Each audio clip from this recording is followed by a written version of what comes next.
Hello everyone, welcome back to the channel. आज इस video में हम लोग बात करने वाले हैं इशू ऑफ शेयर्स के बारे में, जो कि क्लास 12 का एक इम्पॉर्टेंट टॉपिक है और जिससे अराउंड 6 to 8 मार्क्स या कभी कभी 12 मार्क्स का भी क्वेश्चन बनता है। तो इस एक ही वीडियो के अंदर हम लोग सारे के सारे कॉन्सेप्ट्स इशू ऑफ शेयर से रिलेटेड समझेंगे। तो चलिए स्टार्ट करते हैं। सबसे पहले हम बताते हैं आपको कि शेयर क्या होता है। What is a share? Share होता क्या है कि जैसे मान लेते हैं कि एक कंपनी है, ठीक, जिसकी वैल्यू सपोज 100 करोड़ रुपीज़ है। एक कंपनी है जिसकी वैल्यू टोटल कितनी है? 100 करोड़ रुपीज़ है। अब उस कंपनी ने क्या बोला कि वो उस कंपनी में से अपनी कंपनी के 10% शेयर्स या 10% अपनी कंपनी का ऐसा वो पैसा है जो वो पब्लिक से लेना चाहती है। ठीक है, मतलब अपनी कंपनी में कुछ हिस्सेदारी जनरल पब्लिक को भी देना चाहती है। तो उस कंडीशन में क्या करेगी कंपनी कि अगर उसकी वैल्यू 100 करोड़ की है, 100 करोड़ की है, और उसने बोला कि 100 करोड़ का 10% वो मार्केट में इशू करेगी या कस्टम मतलब जो लोग हैं उनको पैसे देने का मौका देगी। ठीक है, तो 100 करोड़ का 10% हुआ 10 करोड़ रुपीज़। तो 10 करोड़ रुपीज़ ये अब लेगी पब्लिक से, इसके लिए ये शेयर्स इशू कर देगी। अब इस कंडीशन में ये किसी एक इंसान से तो लेगी नहीं 10 करोड़ रुपए। ये 10 करोड़ रुपए के छोटे छोटे हिस्से करे जाएंगे, शेयर्स बनाए जाएंगे, और वो पैसे फिर जिसके पास जितने जो शेयर्स परचेज करना चाहे वो जनरल पब्लिक परचेज कर सकता है। ठीक है, इसको बोलते हैं शेयर्स। अब फॉर एग्जाम्पल 10 करोड़ हो रहे हैं, तो 10 करोड़ रुपीज में उन्होंने 1 लाख शेयर्स निकाले। 1 लाख शेयर्स निकाले 100 रुपीज के। अगर वो 1 लाख शेयर निकालेंगे 100 रुपीज पर शेयर, तो कितने रुपए हो जाएंगे? 1, तो 10 करोड़ रुपीज हो जाएंगे। 1 लाख नहीं, सॉरी, 10 लाख शेयर्स अगर उन्होंने निकाले 100 रुपीज के, तो 10 करोड़ रुपीज वो रेस कर लेंगे। अब ये इन्होंने क्या करा कि अपनी कंपनी के छोटे छोटे 10 लाख हिस्से कर दिए, और हर एक हिस्से को ही हम लोग क्या बोलते हैं? शेयर बोलते हैं। इन्होंने क्या करा कि पब्लिक में 10 लाख शेयर्स निकाल दिए 100 रुपए के, कि अगर कोई 100 रुपए भी देगा तो उसको वो एक शेयर ले लेगा। अब जो भी कंपनी का प्रॉफिट होगा उसके अंदर उसी के हिसाब से इन शेयर होल्डर्स को भी जो पैसे होंगे वो मिलेंगे। ठीक है, अब कंपनी जितने रुपए के शेयर्स टोटल इशू कर सकती है उसे हम लोग बोलते हैं ऑथोराइज्ड कैपिटल। ऑथोराइज्ड कैपिटल कि कंपनी ने उसकी मेमोरेंडम ऑफ एसोसिएशन में लिखा होता है कि वो कितने रुपए के शेयर्स टोटल मार्केट में इशू करवा सकती है, मैक्सिमम टोटल, उसको बोलते हैं ऑथोराइज्ड कैपिटल। ये हो गया एक टर्म। इसके बाद सेकंड टर्म होता है इशूड कैपिटल। क्या होता है? मैं बहुत ब्रीफ में, शॉर्ट में आप लोगों को सारी बातें बता दूंगा और एक ही वीडियो के अंदर सारी चीज़ें क्लियर कर दूंगा, क्योंकि बोर्ड्स का टाइम करीब है, ज़्यादा समय है नहीं। मैं सारे कॉन्सेप्ट इसी वीडियो के जरिए से क्लियर कर दूंगा। इशूड कैपिटल वो शेयर्स होते हैं जितने रुपए कंपनी ने मार्केट में इशू कर दिए होते हैं। जैसे कि इसकी ऑथराइज्ड कैपिटल कितनी थी? इसकी ऑथराइज्ड कैपिटल थी 10 करोड़ रुपीज, कि टोटल ये 10 करोड़ रुपीज के ही शेयर्स सिर्फ मार्केट में इशू कर सकते हैं। लेकिन इसमें से मान लेते हैं कि इन्होंने अभी क्या करा कि सिर्फ इन्होंने इशू करा मार्केट के अंदर 1 करोड़ रुपीज, मतलब अभी 90% इन्होंने शेयर अपने पास रखे हैं और 1 करोड़ रुपए के शेयर ही इशू करे हैं खाली। इसका मतलब कि इन्होंने 1 लाख शेयर इशू करे। ये टोटल इशू कर सकते हैं 10 लाख शेयर्स, लेकिन उन्होंने अभी 1 लाख शेयर्स इशू करे हैं 100 रुपए के, तो इनको 1 करोड़ रुपए मिल जाएंगे। इशूड कैपिटल के बाद आता है, ये तो पब्लिक में इन्होंने इशू करे कैपिटल के, हाँ शेयर्स, इतने शेयर्स ये इशू कर सकते हैं। लेकिन जरूरी नहीं है कि पब्लिक क्या करे कि पूरे के पूरे शेयर्स खरीद ही लिए जाएं। कोई अच्छी कंपनी अगर होती है जिसकी वैल्यू ज़्यादा होती है, तो जैसे ही उसके शेयर्स आते हैं सब खरीद लिए जाते हैं। कभी कभी ऐसा भी होता है कि कुछ कंपनीज ऐसी होती है जिनके शेयर्स नहीं बिकते हैं, तो जितने शेयर्स बिक जाते हैं उतने नंबर ऑफ शेयर्स को हम लोग बोलते हैं सब्सक्राइब्ड कैपिटल, सब्सक्राइब्ड शेयर्स वो बोलते हैं। ठीक है, अब फॉर एग्जांपल एक शेयर था जो इन्होंने 1 करोड़ रुपए के शेयर्स निकाले, ठीक है, इस 1 करोड़ रुपए में से सिर्फ इनके 90,000 ही शेयर्स, 1 लाख शेयर्स निकाले थे, 90,000 शेयर्स ही निकले। तो ये क्या हो जाएंगे, 90,000 शेयर्स क्या हो जाएंगे, सब्सक्राइब्ड कैपिटल हो जाएगी 90,000 शेयर्स। जब अब सब्सक्राइब कैपिटल एक टर्म और हो गया, इसके बाद आपका आएगा fully paid shares. Fully paid shares का मतलब क्या होता है, कभी भी पहले ये बात समझ लीजिए कि कंपनी पूरे पैसे, अगर 100 रुपए का शेयर निकाला है तो पूरे 100 रुपए एक बार में कंपनी नहीं लेती है, वो उसको ब्रेक डाउन कर देती है कॉल्स के अंदर। जैसे सबसे पहले एप्लीकेशन के पैसे मांग लेगी कि आप पहले एप्लीकेशन के पैसे दे दीजिए 100 रुपए का कुछ हिस्सा, उसके बाद थोड़े पैसे वो अलॉटमेंट के टाइम पे मांग लेंगी, फिर कुछ पैसे वो फर्स्ट कॉल और फिर कुछ फाइनल या second call, second and final call के टाइम पे मांगेंगे। फॉर एग्जांपल हम ये रख लेते हैं 40, 20, 30 और 10, इस तरीके से पैसे अगर मांग लिए तो फुली पेड शेयर्स सिर्फ वो होंगे जब कंपनी को पूरे, ये टोटल अगर हम करें तो 100 रुपए हो गए। फुली पेड शेयर्स वो होंगे जब कंपनी ये सारे पैसे ले ले और पब्लिक इसको पूरे 100 रुपए दे दे, वो फुली पेड शेयर्स होते हैं। एक टर्म और होता है कॉल्स इन अरियर। ये क्या होता है ये नहीं पता होता है बच्चों को। कॉल्स इन अरियर का मतलब होता है कि जब कॉल करी गई एप्लीकेशन के बाद, अगर अलॉटमेंट या फर्स्ट कॉल या फाइनल कॉल में से कोई भी कॉल करी गई या पैसे मांगे गए, पैसे का कुछ हिस्सा मांगा गया और किसी ने नहीं दिया, अगर यहाँ पे कितने कितने हैं 90,000 शेयर्स हैं, मतलब 90,000 लोगों ने दिए, उसमें से हो सकता है कुछ लोग डिफॉल्ट कर जाएं, पैसे ना दें, तो जो पैसे नहीं देते हैं वो किस में चला जाता है, वो कॉल्स इन अरियर्स में चला जाता है। ठीक है, ये हो गया।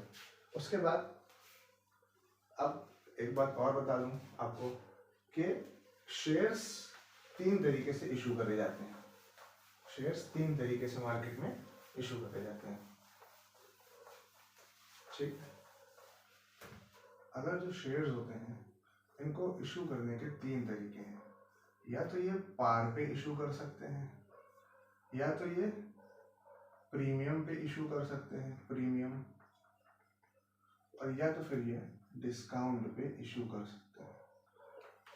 इसका मतलब क्या है, अगर 100 रुपए का शेयर है और ये 100 रुपए का ही उसको इशू कर दे मार्केट में, तो ये पार वैल्यू हो गई, जितने का शेयर था उतने का ही इशू कर दिया, पार वैल्यू हो गई।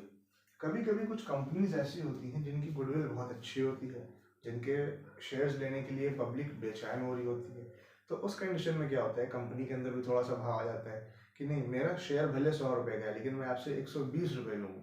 लोगों को पता होता है कि अगर हम 120 भी उसमें दे देंगे उसके बाद भी हमें वो कंपनी का शेयर प्रॉफिट देगा, तो लोग परचेज करते हैं, इसकी गुडविल अच्छी होती है। तो अगर वो 100 के अलावा कुछ पैसे और ले रही है, फॉर एग्जाम्पल 20, तो ये 20 रुपए वो सिक्योरिटी प्रीमियम के ले रही है, सिक्योरिटी प्रीमियम के ले रही है, और इसी को बोलते हैं issue of shares at premium. Third point क्या है, डिस्काउंट। पहले कंपनीज कुछ शेयर्स डिस्काउंट पे भी इशू करते थे, कि जैसे अगर कंपनी ने बोला कि 100 रुपए का शेयर तो है, मैं आपको लेकिन 90 का ही दे दूंगा, 90 रुपए पर शेयर के रेट से। तो पहले ये चीज़ होती थी, पर अब ये चीज़ कंपनीज एक्ट 2013 के बाद से मना कर दी गई है। तो शेयर्स इशू एट डिस्काउंट वाली एंट्रीज हम लोगों को नहीं करना है, ये नहीं होगी। सिर्फ एक कंडीशन ऐसी है जिसमें अभी भी डिस्काउंट पर शेयर्स इशू करे जाते हैं, वो होता है जब स्वेट इक्विटी शेयर्स की बात आती है। स्वेट इक्विटी शेयर्स की, स्वेट इक्विटी शेयर्स क्या होते हैं ये भी पता हो आपको। स्वेट इक्विटी शेयर्स वो होते हैं कि जब, जैसे मान लीजिए कंपनी के एम्प्लॉयज हैं जिन्होंने बहुत से साल दिए हैं, 20-30 साल से वो वहाँ पे जॉब कर रहे हैं, तो जब कोई नए शेयर्स निकलते हैं तो उनको, जो कंपनी के एम्प्लॉयज हैं उसको कंपनी, क्योंकि कंपनी को उन्होंने बहुत वक्त दिया होता है, कंपनी के ऊपर बहुत एफर्ट लगाया होता है, तो उनको कंपनी उसके बदले में क्या कर सकती है, सस्ते में शेयर्स दे सकती है बस, बाकी पब्लिक को या मार्केट में डिस्काउंट पे इशू नहीं कर सकती। तो ये 3 चीज़ें हो गई कि पार, प्रीमियम और डिस्काउंट पे इशू करते हैं। ठीक है, इसके आगे देखते हैं। ओके, अब मैंने दो पार्ट्स में डिवाइड कर दिया है। एक तरफ मैं आपको ये दिखाऊंगा कि अगर पार पे इशू करते हैं तो क्या जनरल एंट्रीज होती हैं, और अगर हम प्रीमियम पे इशू करते हैं, प्रीमियम पे, तो क्या जनरल एंट्रीज होती हैं। क्वेश्चन हम ये ले लेते हैं कि 1000 शेयर्स हैं 10 रुपीज के, 1000 शेयर्स हैं 10 रुपीज पर शेयर है, ठीक है। और वो 10 रुपीज कंपनी मांग रही है एप्लीकेशन के टाइम पे। कंपनी, मैंने आपको बताया कि कंपनी कभी भी सारे पैसे एक साथ नहीं लेती है। कंपनी जितने का भी शेयर होता है उस पैसे को ब्रेक डाउन कर देती है, ठीक है। किसी कंडीशन में कंपनी एक साथ भी सारे पैसे ले लेती है, वो अलग बात है। तो एप्लीकेशन के टाइम पे फॉर एग्जांपल 3 रुपए मांग रहे हैं, अलॉटमेंट के टाइम पे 3 रुपए मांग रहे हैं, फर्स्ट कॉल के टाइम पे कंपनी ने कहा कि आप हमें 2 रुपए दे दीजिए, और फाइनल कॉल के टाइम पे भी कंपनी ने बोला कि आप हमें 2 रुपए दे दीजिएगा। तो ये शेयर्स मैंने कैसे इशू करे, ये तो शेयर इशू एट पार हो गया कि जितने का शेयर था उतने का ही इशू कर रहे हैं। इसी में एक चीज क्या ऐड कर सकते हैं कि एप्लीकेशन के बाद अलॉटमेंट, फर्स्ट कॉल या फाइनल कॉल, किसी पे भी अगर उसने पैसे कुछ एक्स्ट्रा मांग लिए तो वो प्रीमियम वाली कंडीशन आ जाएगी। जैसे मैं ये कह दूं कि अलॉटमेंट के टाइम पे इन्होंने बोला 10 रुपीज का तो शेयर है, पर वो 10+2 का पड़ेगा, मतलब 12 रुपए का पड़ेगा, और अलॉटमेंट पे जो आप 3 रुपए देंगे उसी के साथ 2 रुपए आप एक्स्ट्रा देंगे। तो इस कंडीशन में देखें तो 10+2 मतलब 12 रुपए हो जाएंगे। 1000 शेयर्स हैं 10 रुपए वाले, मार्केट में इशू करा कंपनी ने, सी क्या जनरल एंट्रीज होंगी, चलिए देखते हैं। सबसे पहले क्या होता है कि जिसको जिसको शेयर्स परचेज करने होते हैं वो क्या करते हैं, कंपनी में पैसे, एप्लीकेशन के जो पैसे होते हैं एप्लीकेशन के टाइम के, वो कंपनी में पैसे डाल देते हैं। तो कंपनी के पास पैसे क्या होते हैं, हम लोग जो जनरल एंट्रीज कर रहे हैं वो कंपनी के पॉइंट ऑफ व्यू से कर रहे हैं, किसी पर्सनल इंसान का तो बना नहीं रहे, तो इसलिए कंपनी के पॉइंट ऑफ व्यू से कंपनी के पास एप्लीकेशन के पैसे आ जाएंगे। तो क्या एंट्री हो जाएगी, bank account debit to share application के, एप्लीकेशन के पैसे बैंक के पास आ गए, ठीक। उसके बाद जितने भी पैसे एप्लीकेशन के आए होंगे ये बैंक अपने कैपिटल में ट्रांसफर कर देगी, अपने कैपिटल अकाउंट के अंदर। तो क्या एंट्री हो जाएगी,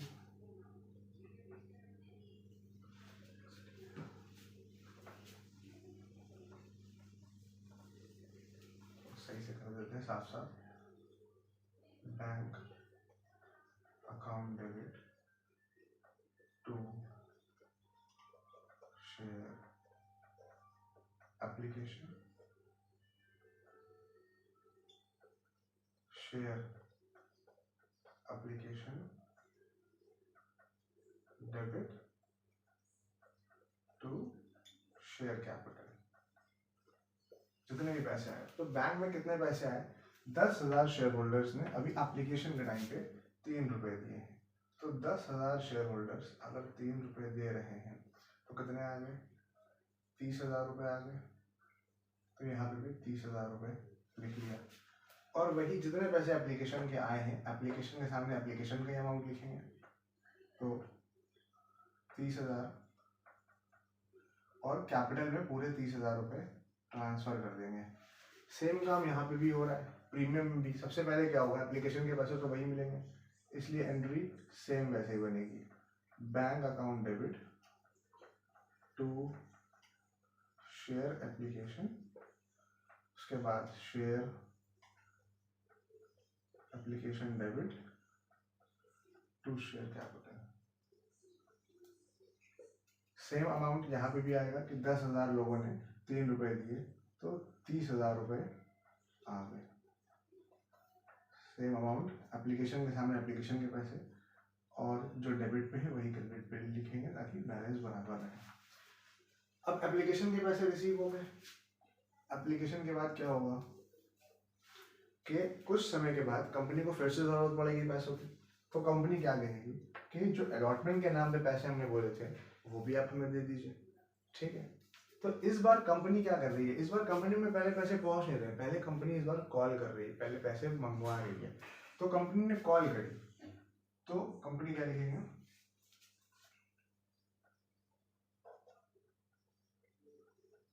share allotment debit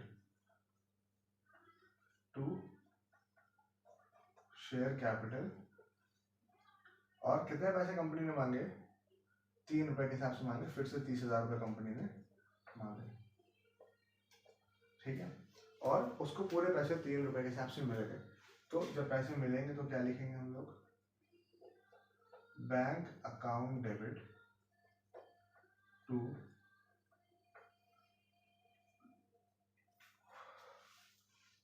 share allotment,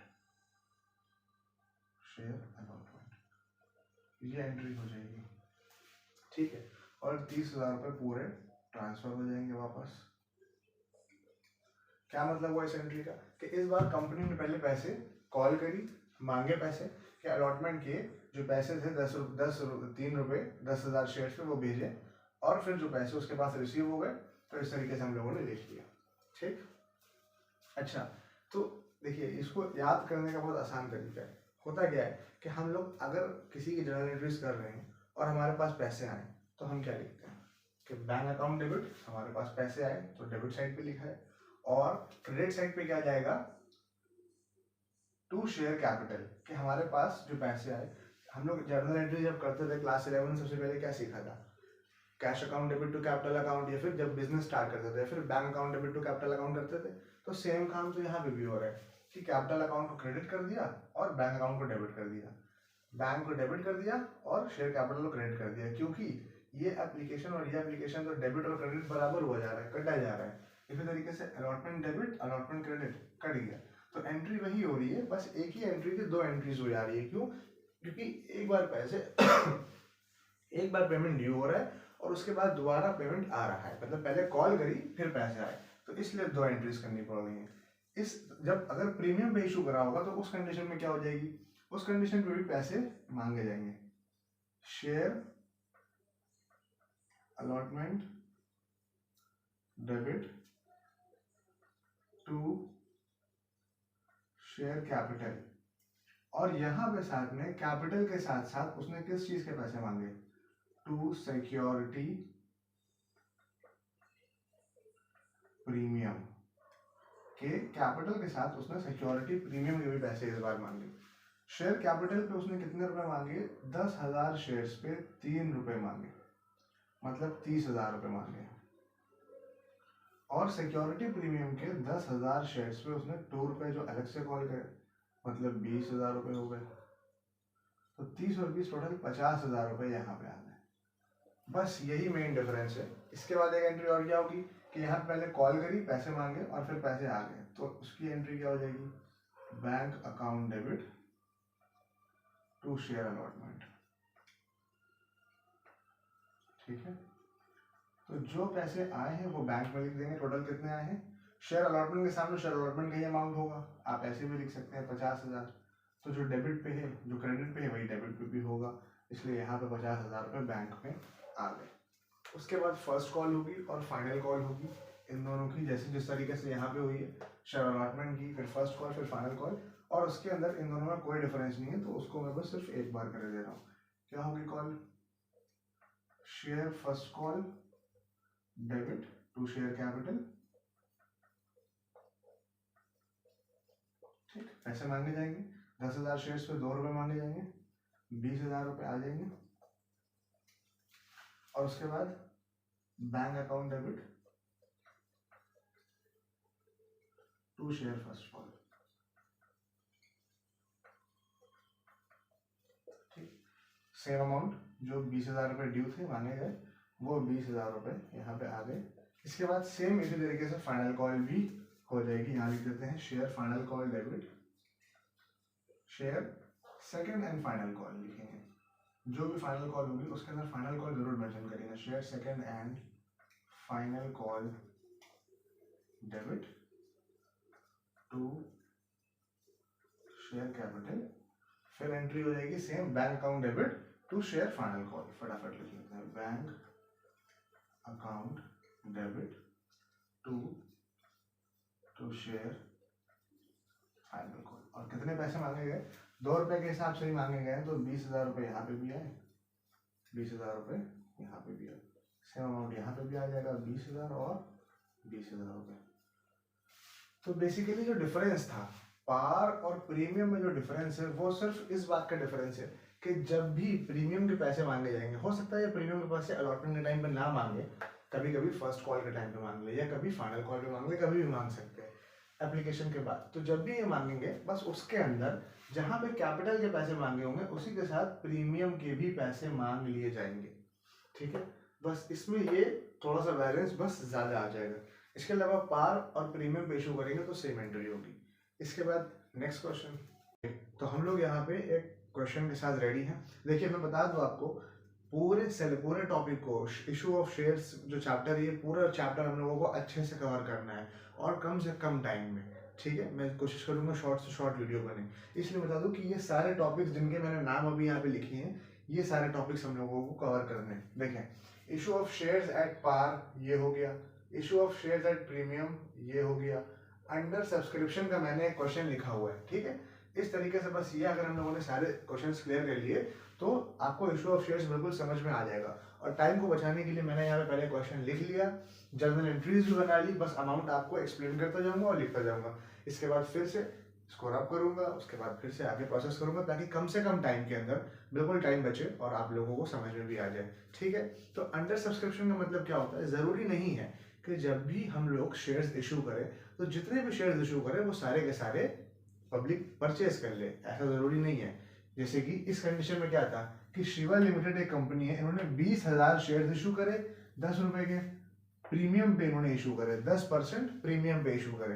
premium आपको पता है मतलब कि जो एक्स्ट्रा पैसे लिए जाते हैं। फिर payment were to be made as, और पैसे कैसे मांगे इन्होंने? एप्लीकेशन पे ₹5, इसी में प्रीमियम इंक्लूड है। इसका मतलब अच्छा शेयर कितने का है? ₹10 का। ₹10 का 10% कितना हुआ? ₹10 का 10% कितने हुआ? ₹1 हुआ।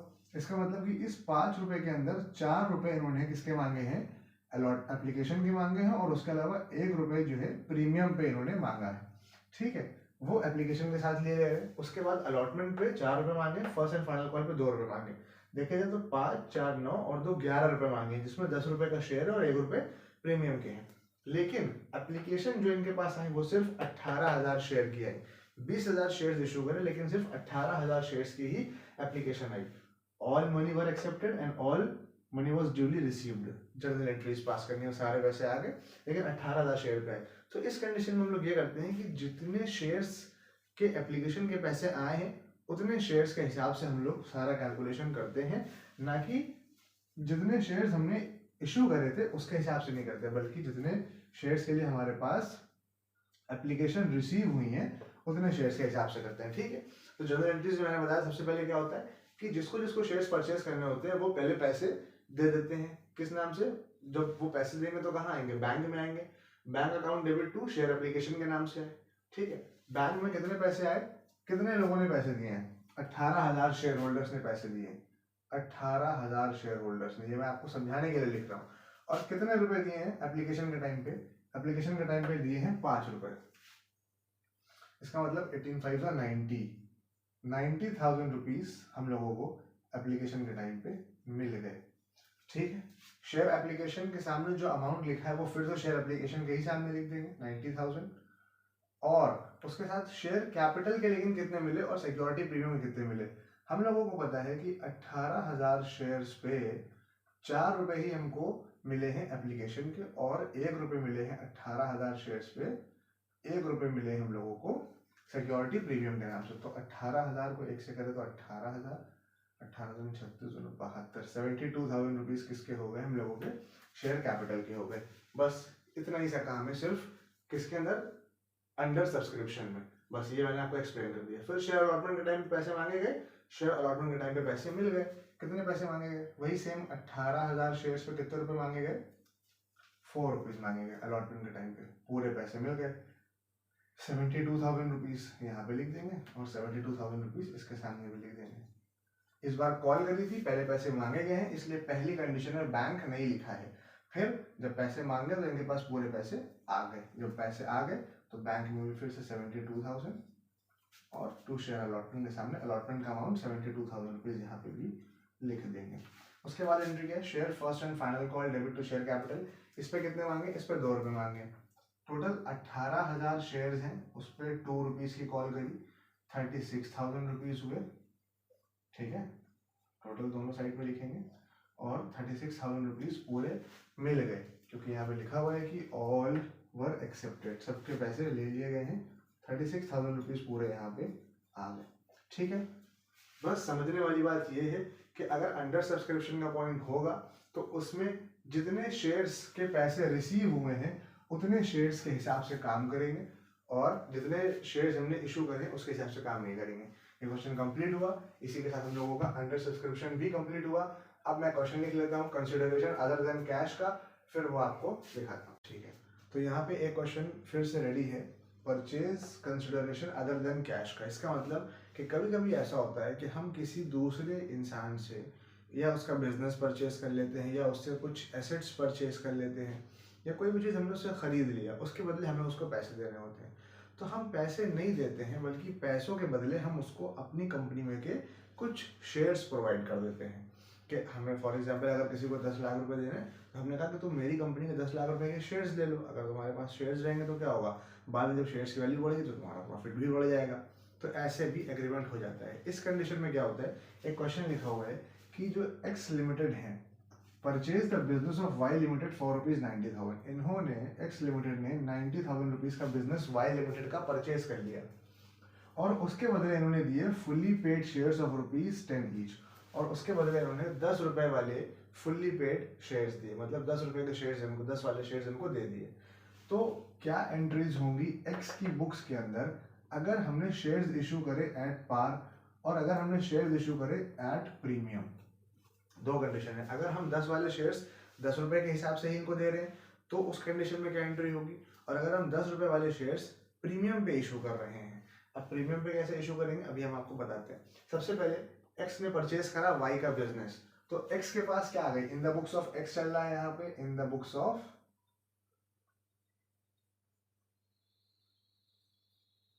एक्स। तो यहाँ पे एक्स के पास क्या आ गई, सन्ड्री एसेट्स, या एसेट्स लिख सकते हैं आप, sundry assets debit to Y limited. Y limited का नाम क्रेडिट में क्यों है, क्योंकि वाई क्या कर रहे हैं, वाई गिवर है, वाई दे रहे हैं, अपने एसेट्स दे रहे हैं, इसलिए वाई का नाम हमने क्रेडिट साइड पर रखा, और एसेट्स बिजनेस में आ रही है इसलिए उनको डेबिट कर लिया। कितने रुपए की, 90,000 रुपीज की। अब हमने 90,000 रुपीज के जो एसेट्स लिया है, इसके बदले हम उनको शेयर्स देंगे, कैश नहीं देंगे यहाँ पे। ठीक है, तो पहली कंडीशन क्या है, when shares are issued at par, when shares are issued at पार।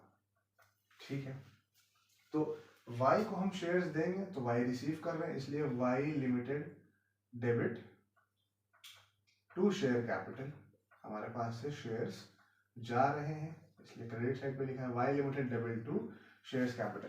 कितने पैसे इनको हमें देने हैं, पूरे 90,000 रुपए, 10-10 रुपए वाले शेयर्स पूरे दे रहे हैं। अच्छा, तो कितने शेयर्स दे रहे होंगे, 90,000 रुपए पूरे दे रहे हैं, ठीक है, बट कितने का शेयर है, 10 रुपए का शेयर है, तो कितने शेयर्स हमने इनको दिए। तो हम ये कैसे निकालेंगे, अगर हमें ये निकालना हो कि नंबर ऑफ शेयर्स कितने, हमने यहाँ पर उनको पेमेंट पूरा लिख दिया उठा के, बट हमें ये नहीं पता कि नंबर ऑफ शेयर्स कितने, हमने कितने शेयर्स उनको दिए एक्चुअल में। तो अगर हमें ये पता करना हो तो उसके लिए हम ये रूल लगाते हैं कि नंबर ऑफ शेयर्स अगर हमें निकालना हो तो हमें क्या लिखना है कि टोटल पैसे कितने दिए, टोटल अमाउंट अपॉन अमाउंट पर शेयर, और हर एक शेयर कितने रुपए का है। ठीक है, तो टोटल अमाउंट हमने यहाँ पे लिखा 90,000, और अमाउंट पर शेयर कितना है, 10 रुपीज है। 0 कैंसिल, इसका मतलब कि एक share total number of shares उनको कितने दिए, 9,000 शेयर्स दिए। ठीक है, तो 9,000 शेयर्स हमने इनको दिए हैं 10 रुपीज वाले। ठीक है, तो 90,000 रुपीज हो गया। तो ये कंडीशन हो गई first, when shares are issued at par. Second condition है shares issued at premium, shares issued at premium. तो इसमें क्या होगा, देखिए वाई तो रिसीवर है, वाई को तो पैसे मिल ही रहे हैं, सॉरी शेयर्स मिल रहे हैं, तो इसलिए वाई का नाम तो हम डेबिट साइड पे लिखेंगे ही, वाई लिमिटेड डेबिट टू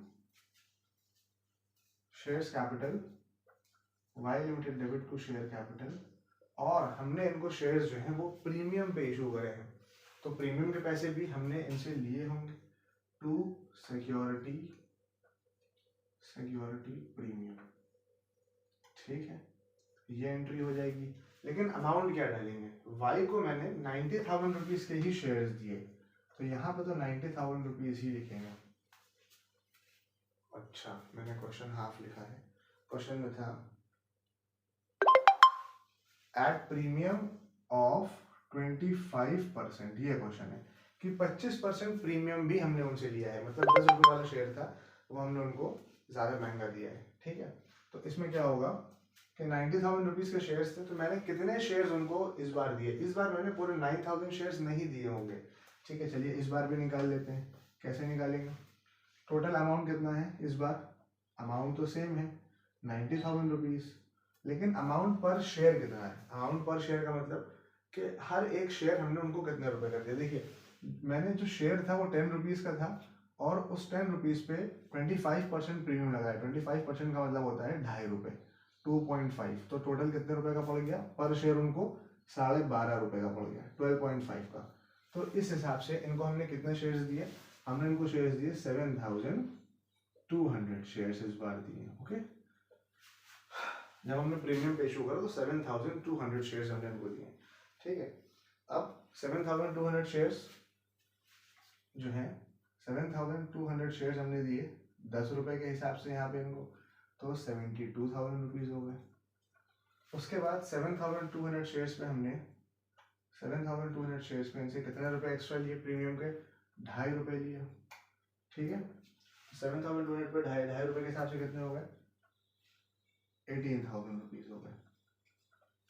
तो इस हिसाब से हम लोग क्या करेंगे, शेयर अगर हम इशू कर रहे हैं, पहली बात तो other than cash, purchase consideration other than cash, और अगर पार पे इशू कर रहे हैं और अगर प्रीमियम पे इशू कर रहे हैं, तो ये दोनों एंट्रीज होंगी, ठीक है।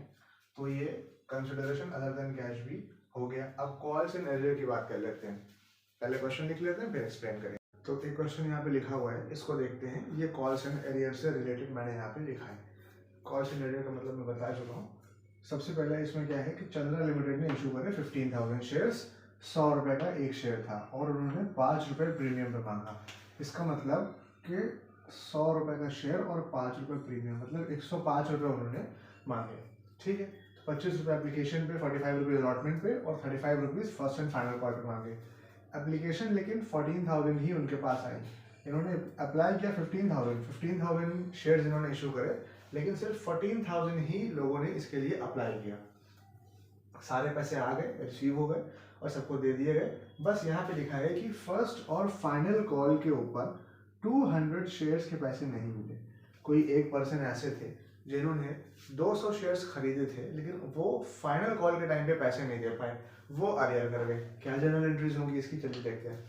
सबसे पहले पैसे एप्लीकेशन के आए तो उसको बैंक को डेबिट करा और एप्लीकेशन को लिखा, ठीक है। तो बैंक में पहले कितने पैसे आए, 100 रुपए का शेयर था और 25 रुपए आए। 100 रुपए का शेयर, सॉरी 14,000 शेयर होल्डर्स ने, यहाँ पे हमको 14,000 शेयर होल्डर्स ने 25 रुपीज़ दिए, ठीक है। तो कितने पैसे हो गए,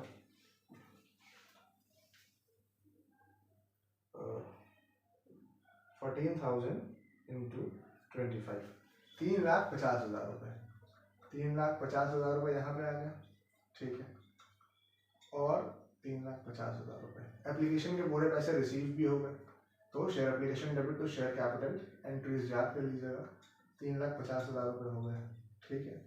फिर अलॉटमेंट की कॉल करी कंपनी ने। जब कंपनी ने अलॉटमेंट की कॉल करी तो उस टाइम पे कंपनी ने कितने पैसे मांगे, 14,000 शेयर होल्डर्स ने से कंपनी ने कितने पैसे मांगे, कंपनी ने मांगे 14 शेयर होल्डर से 45 रुपीज़, 45 रुपीज़ की कॉल करी। अच्छा एक चीज़ यहाँ पे ये ध्यान दीजिएगा कि अगर प्रीमियम पे शेयर इशू कर रहे हैं और यहाँ पे नहीं लिखा हुआ है कहीं पे कि जो प्रीमियम के पैसे हैं ये एप्लीकेशन के साथ देने हैं या अलॉटमेंट के साथ या फर्स्ट और फाइनल कॉल के साथ देने हैं, तो इस कंडीशन में हम लोग ये अज्यूम कर लेते हैं कि जो प्रीमियम के पैसे हैं वो अलॉटमेंट के पैसों के साथ एडजस्ट होंगे। इसका मतलब कि अगर 45 रुपीज़ मांगे हैं तो इसमें 40 रुपीज़ ही सिर्फ शेयर के हैं और 5 रुपीज़ इसके अंदर प्रीमियम के इंक्लूड हैं। तो 45 रुपीज़ अगर मांगे 14,000 के रेट से, कितने पैसे हो गए 14,000 इंटू 45, 6,30,000 रुपीज़ की कॉल करी, 6,30,000 रुपीज़, जिसमें से कैपिटल के पैसे कितने थे, कैपिटल के पैसे थे 14,000 इंटू 40, 5,60,000 और बचे 70,000 रुपीज़, 70,000 रुपीज़ जो और बचे ये हो गए प्रीमियम के पैसे। ठीक है, कैसे हो गए 14,000 शेयर्स के ऊपर 5 रुपए प्रीमियम के, और ऐसे यहाँ पे मल्टीप्लाई कर लेंगे हम लोग 40 से, और इस टाइम पे भी पूरे पैसे आ गए, तो इसका मतलब 6,30,000 रुपीज़ पूरे रिसीव कर लिए, 6,30,000 रुपीज़ हो गए यहाँ पे भी। उसके बाद अलॉटमेंट के बाद कंपनी ने फर्स्ट एंड फाइनल कॉल के पैसे मांगे, first and final call company ने साथ में करा। ठीक है, तो फर्स्ट एंड फाइनल कॉल के 35 रुपीज़ है, 35 रुपीज़ इंटू 40,000, 4,90,000 रुपीज़ कंपनी ने इस टाइम पे कॉल करे। ठीक है, तो दोनों साइड पे लिख देंगे 4,90,000 रुपीज़, और बैंक में पैसे कितने हैं देखिए, यहाँ पे फर्स्ट एंड फाइनल कॉल के सामने जो अमाउंट लिखा है फर्स्ट एंड फाइनल कॉल का वही लिखेंगे 4,90,000 रुपीज़, जिसमें से कह रहे हैं कि 200 शेयर्स एक इंसान के पास थे, उसने पैसे नहीं दिए, तो उसके पैसे कॉल जनरेटर में जाएंगे। 200 शेयर पे उसने कितने रुपए नहीं दिए, 35 रुपीज़ नहीं दिए, 35 तो 35 प्लस 70 मतलब 70 हो गया, और मतलब 7,000 रुपीज़ नहीं मिल पाए, इसका मतलब बाकी के पैसे मिल गए हैं। तो 4,90,000 माइनस 7,000 इक्वल्स टू 4,83,000 रुपीज़, ये पैसे मिल गए। बस ये काम करते हैं। अगर कॉल जनरेटर की एंट्री आ जाएगी तो सिर्फ इस तरीके से कॉल जनरेटर के अंदर वो अमाउंट लिख देंगे जितने शेयर होल्डर्स ने पैसे नहीं दिए। ठीक है, कॉल जनरेटर वाली बात भी समझ में आ गई। इसके बाद का अगला पॉइंट क्या है, कॉल्स इन एडवांस के अगर पैसे मिलेंगे तो क्या करेंगे। फिर से मैं क्वेश्चन लिख लेता हूँ फिर आपको दिखाता हूँ। तो कॉल्स इन एडवांस से रिलेटेड क्वेश्चन यहाँ पे रेडी है, फटाफट उसको रीड करते हैं और सॉल्व करते हैं।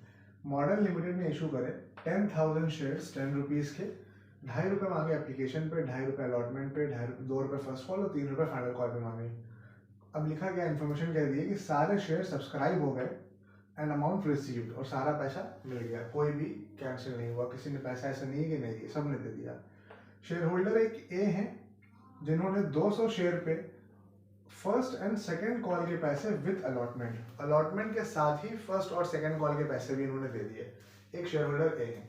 शेयर होल्डर बी ने क्या किया, 500 शेयर्स इनके पास थे जिसपे उन्होंने सेकेंड कॉल के पैसे फर्स्ट कॉल के साथ ही दे दिए।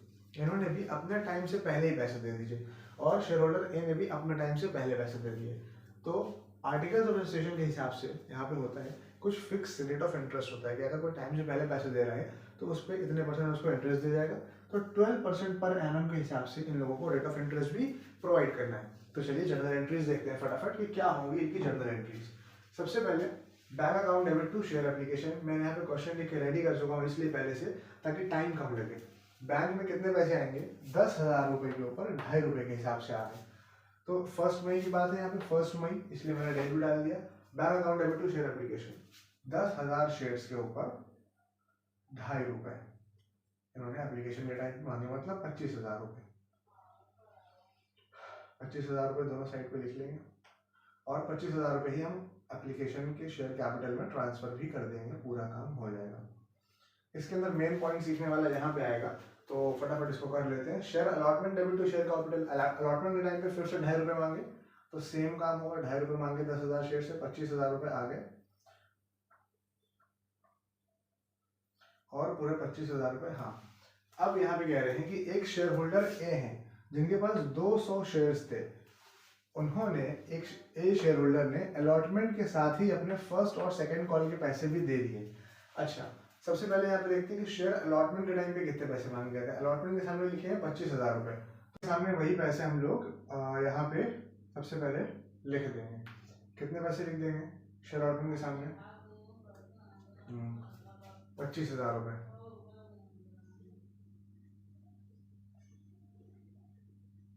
ठीक है, अब ये देखते हैं कॉल्स इन एडवांस के कितने पैसे यहाँ पे इस टाइम आए। तो जो शेयर होल्डर ए हैं, ए शेयर होल्डर ने हम लोगों को 200 शेयर्स के ऊपर 200 शेयर्स पे कितने रुपए एडवांस दे दिया। कह रहे हैं कि फर्स्ट और सेकंड कॉल मतलब 2 और 3 5 रुपए एडवांस दे दिया। ठीक है, तो यहाँ पे हम लोगों को 1,000 रुपये एडवांस मिल गए हैं। तो हम लोग कॉल्स इन एडवांस के सामने 1000 रुपये लिख देंगे और 25 और 26,000 रुपये यहाँ पे आ जाएंगे। ठीक है, ये हो गई एंट्री। कोई अलॉटमेंट कितने पैसे हो गए। अब शेयर फर्स्ट कॉल की एंट्री की जाएगी। शेयर फर्स्ट कॉल के टाइम पे कितने पैसे मांगे जाएंगे, तो कितने शेयर होल्डर्स हैं, 10,000 शेयर होल्डर्स से 10,000 शेयर होल्डर्स से 2 रुपए की कॉल करेंगे फर्स्ट कॉल की, मतलब 20,000 रुपीज। और लेकिन पैसे बैंक में कितने आएंगे इस बार, देखिए जो शेयर होल्डर ए हैं वो ऑलरेडी हमको 1,000 रुपए दे चुके हैं। इस 1,000 रुपए के अंदर दो पैसे इंक्लूड हैं, एक जो 200 शेयर्स पे 2 रुपए हैं और एक 3 रुपए। तो जो 2 रुपए इन्होंने दिए थे, इसका मतलब कि ये कौन से थे, ये थे फर्स्ट कॉल के। ठीक है, तो वो फर्स्ट कॉल के पैसे जो वो पहले से दे चुके हैं वो हम यहाँ पे एडजस्ट कर लेंगे। तो 2 रुपए जो उन्होंने फर्स्ट कॉल के दिए थे, टोटल 400 रुपए दिए थे, 400 रुपए। तो यहाँ पे हम लोग कॉल्स इन एडवांस के सामने यहाँ पे 1,000 रुपए क्रेडिट है, यहाँ 400 रुपए हम लोग डेबिट कर लेंगे पहले, क्योंकि ये एडवांस दे चुके हैं, इस बार फिर से नहीं देंगे। और बैंक और शेयर फर्स्ट कॉल के सामने पूरे 20,000 रुपीज यहाँ पे लिख लेंगे, क्योंकि शेयर फर्स्ट कॉल के सामने 20,000 रुपीज लिखे हैं। और बैंक में कितने पैसे आ जाएंगे फिर, 19,400 रुपीज बैंक में आ जाएंगे। इसी के साथ शेयर फर्स्ट कॉल के टाइम पे एक काम और हुआ था कि एक शेयर होल्डर भी हैं जिन्होंने 500 शेयर्स के ऊपर सेकेंड कॉल के पैसे भी फर्स्ट कॉल के साथ दे दिए हैं। तो जो बी शेयर होल्डर हैं 500 शेयर्स के ऊपर इन्होंने कितने पैसे एडवांस हमको दे दिए हैं, 3 रुपए, मतलब फाइनल कॉल के। इसका मतलब 1,500 रुपए हमको एडवांस दे चुके हैं बी, लेकिन इसका एडजस्टमेंट अभी हम लोगों ने नहीं करा है। तो क्या होगा, इसलिए यहाँ पे हमने लिखा bank account debit to calls in advance, कि जो बी ने हम लोगों को पैसे दिए हैं एडवांस में वो भी यहाँ पे लिखे जाएंगे 1,500 रुपए। ठीक, समझ में आ गई इतनी बात, ओके। अब तो ये अक्टूबर फर्स्ट का मतलब कि फर्स्ट कॉल के साथ इन्होंने भी फाइनल कॉल के पैसे दे दिए। इसके बाद फाइनल कॉल करी जाएगी। फाइनल कॉल के टाइम पे क्या हो रहा है कि फाइनल कॉल पे 10,000 शेयर्स के ऊपर फिर से 3 रुपए की कॉल करी गई, तो टोटल पैसे हो गए 30,000 रुपए की मांग की गई। कंपनी ने फिर से 30,000 रुपए मांगा। इस बार पैसे कितने आएंगे और कॉल्स इन एडवांस में कितने पैसे एडजस्ट करेंगे, तो यहाँ पे फाइनल कॉल के सामने पहले वही अमाउंट लिख देंगे 30,000 रुपए, और 30,000 रुपए के बाद ए ने पहले से कितने पैसे दे के रखे हैं यहाँ पे, 600 रुपए, और बी ने ऑलरेडी 1,500 रुपए पहले से दे दिए हैं। तो टोटल 1,500 और 600 कितने हो गए, 2,100, 2,100 रुपए पहले से इनको कॉल्स इन एडवांस पे जो पहले मिल चुके थे वो यहाँ पे हम लोगों ने एडजस्ट कर लिए। अब जो पैसे बचेंगे वो बैंक अकाउंट में चले जाएंगे। तो 30,000 में से गए तो 27,900 रुपए बचे। ओके, ये काम होगा यहाँ पे। तो फाइनल कॉल के टाइम पे बैंक में इतने पैसे आएंगे। नेक्स्ट एंट्री है interest on calls in advance to friendship member. Question तो यहाँ पे कंप्लीट हो गया हम लोगों का, लेकिन इसके बाद यहाँ पे कुछ लिखा हुआ था कि 12% इंटरेस्ट भी देना पड़ेगा उन शेयर होल्डर्स को जिसने हम लोगों को पहले से पैसे दे दिए हैं कॉल्स इन एडवांस के। ठीक है, तो क्या एंट्री हो जाएगी अब इसकी, चलिए देखते हैं। पहले यहाँ पे एंट्री लिखी कि इन लोगों का इंटरेस्ट कितना ड्यू हो रहा है वो देखते हैं। ए शेयर होल्डर ने हम लोगों को पैसे दिए 2 बार में, एक बार दिए 2 रुपए अलॉटमेंट के टाइम पे, मतलब 1 जुलाई को कितने रुपए, 200 रुपए दिए। तो इनके ए शेयर होल्डर के जुलाई से लेकर के इनके अक्टूबर तक का पैसा एक बार ये हमारे पास 2 रुपए एक्स्ट्रा रहे। ठीक है, तो टोटल पैसे इन्होंने दिए थे हम लोगों को 400 रुपए, और कितना टाइम पीरियड के लिए दिया, जुलाई अगस्त सितंबर, 3 मंथ्स के लिए दिया था। तो 3/12 लिखेंगे यहाँ पे, और कितना रेट ऑफ इंटरेस्ट है, 12/100।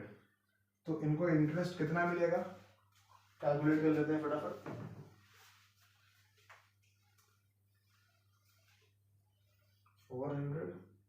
इंटू 3/12 इंटू 12/100, 12 रुपए इनको यहाँ पे इंटरेस्ट मिलेगा।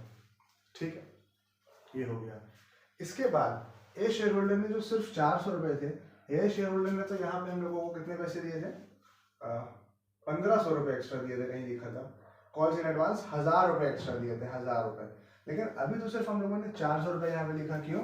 क्योंकि 400 रुपये का जो पेमेंट था वो फर्स्ट कॉल तक का ही था, अक्टूबर तक पे ही उस पर इंटरेस्ट दिया जाएगा, पूरा मार्च तक या फरवरी तक उस पर इंटरेस्ट नहीं देंगे।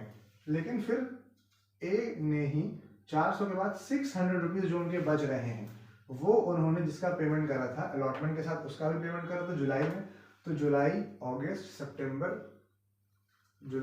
सितंबर अक्टूबर नवंबर दिसंबर जनवरी जनवरी तक, तो 7 मंथ्स का हो जाएगा।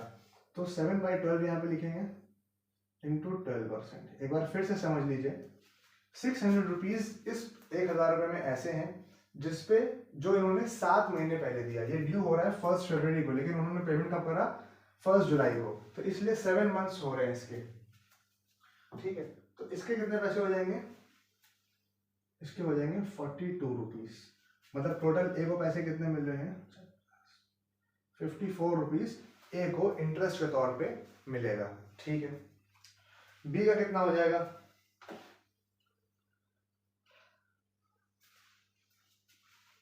बी भाई साहब ने पैसे कब दिए हैं? बी भाई साहब ने दिए हैं, कितने रुपए एक्स्ट्रा दिए हैं? 1500 रुपये। कब दिए हैं? अक्टूबर में दिए हैं। तो 1500 रुपये यहाँ पे लिख लेंगे, और वो भी अक्टूबर नवंबर दिसंबर जनवरी 4 महीने के लिए दिया है, into 4/12 multiply by 12/100 equals to कितना हो जाएगा? ये है आपका 1 अक्टूबर टू 1 फेब। कितने पैसे एक्स्ट्रा हो गए इनके? कैलकुलेट कर लेते हैं। तो टोटल हुए 60 रुपीज। 60 रुपीज बी ने एक्स्ट्रा दिए हैं, तो 54 और 60 कितने हो गए? 4 6 4 10 104 रुपीज क्या है? 104 रुपीज इंटरेस्ट के यहाँ पे जाएंगे। ठीक है, तो इंटरेस्ट कितना ड्यू हो रहा है सैलरी मेंबर्स को? 104 रुपीज इंटरेस्ट पे करना है, ड्यू है। ठीक है, फिर सैलरी मेंबर्स को डेबिट करा और बैंक से क्रेडिट करा, मतलब पैसे इस बार बैंक से चले गए, दे दिए, 104 रुपीज पे कर देंगे सैलरी मेंबर्स को।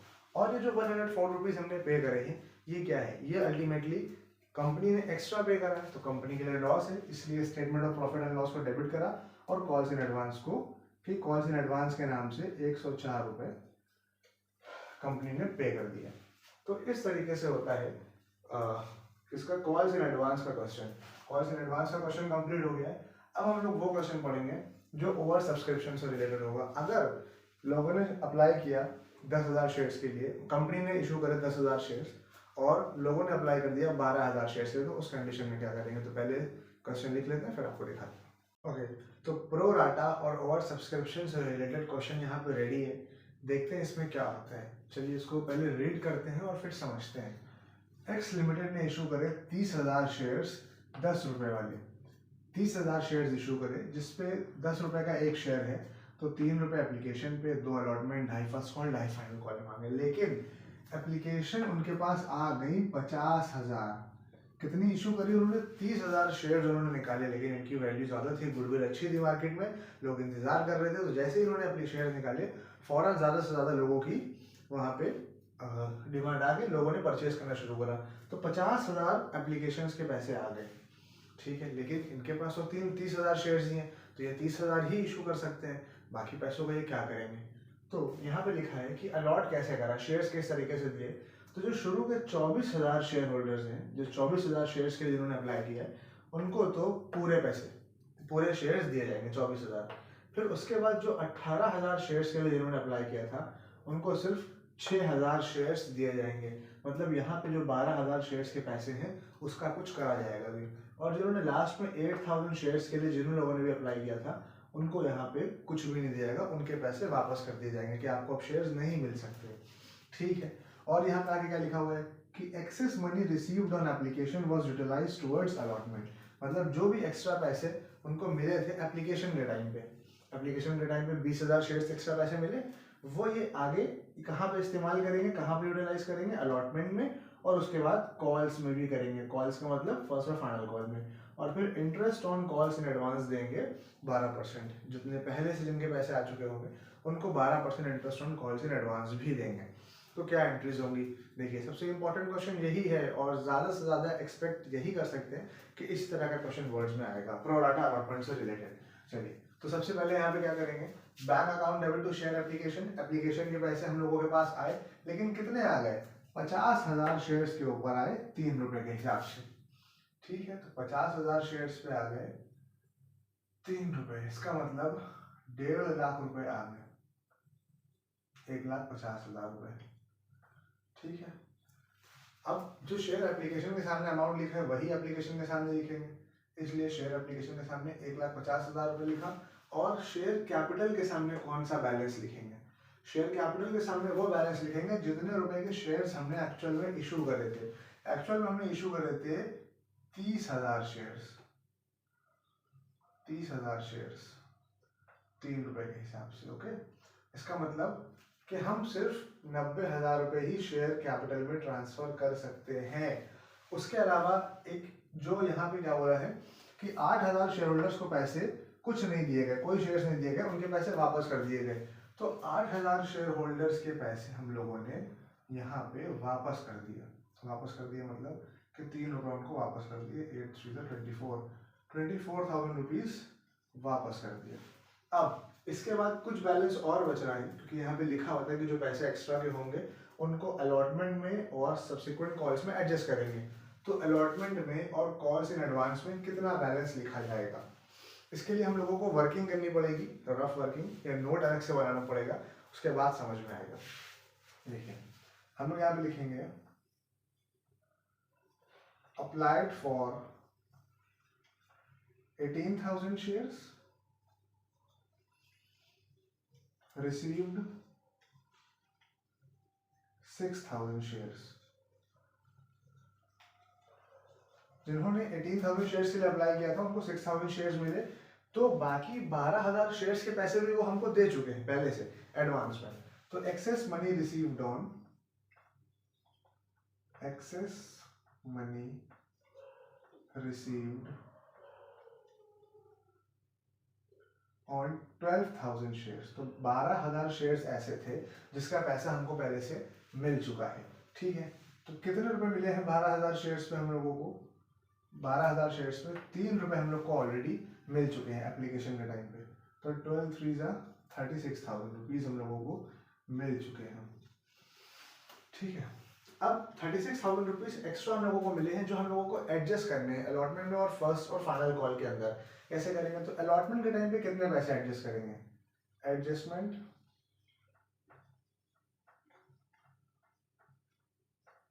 Eight allotment.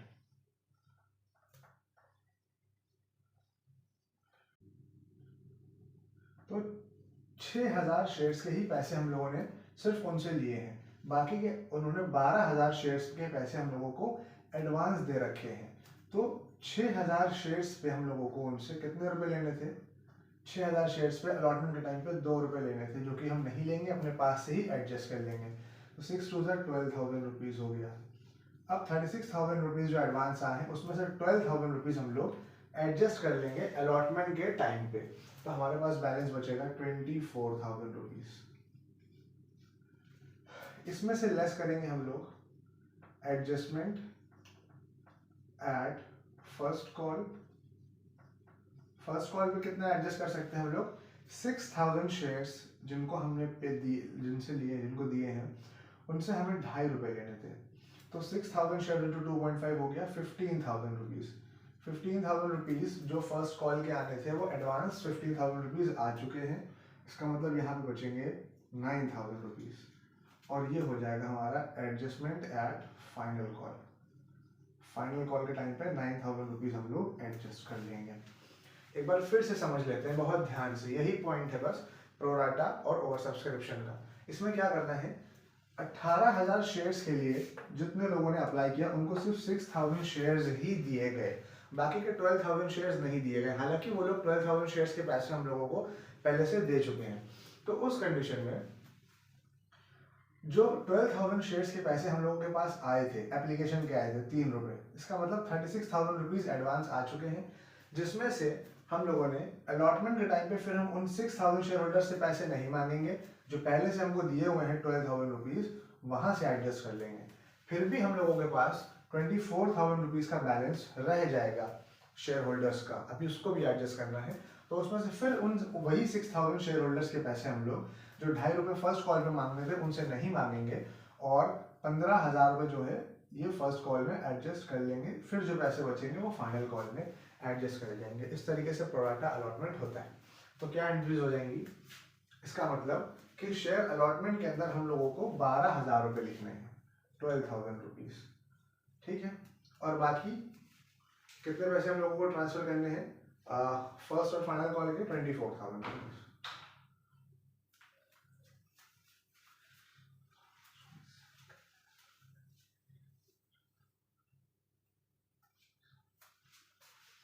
ठीक है, तो शेयर अलॉटमेंट के अंदर 12,000 रुपये ट्रांसफर कर दिए, बाकी बचे पूरे 24,000 रुपये। ये पूरे 24,000 रुपये कौन कौन से हैं, 15,000 और 9,000। फर्स्ट और फाइनल कॉल का नाम एक साथ लिख दिया है यहाँ पे, कॉल्स इन एडवांस के नाम से ये पैसे यहाँ पे ट्रांसफर कर दिए जाएंगे। तो ये हो गई सबसे इम्पोर्टेंट एंट्री प्रो राटा के अंदर की। जो पैसे आए टोटल आए तो हम लोग के पास 50,000 शेयर्स पे, तो वो 1,50,000 रुपये लिख दिए, लेकिन जिसमें से हमने मांगे थे सिर्फ 90,000 रुपये, 24,000 तो ऐसे होगा जिनको कुछ भी नहीं दिया, 8,000 3 24,000 ये वापस भेज दिया इनको। उसके अलावा अलॉटमेंट के टाइम पे हम लोगों ने 12,000 शेयर्स के पैसे अलॉटमेंट में एडजस्ट करेंगे, और बाकी बचे 24,000 रुपीज़ वो सब्सिक्वेंट कॉल्स में एडजस्ट करेंगे, ठीक है। इसके बाद क्या एंट्री होगी, शेयर अलॉटमेंट की एंट्री होगी। अब एप्लीकेशन के बाद कंपनी अलॉटमेंट के पैसे मांगेगी, share allotment debit to share capital. तो इस टाइम पे और आगे bank account debit to share allotment.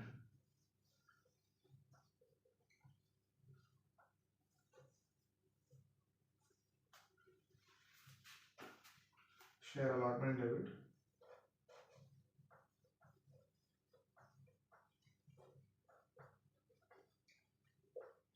To share allotment. इसमें क्या होगा, पहले शेयर अलॉटमेंट के टाइम पे कितने पैसे मांगे जाएंगे, तो 30,000 शेयर होल्डर से 30,000 शेयर होल्डर से हम लोगों ने पैसे मांगे ₹2।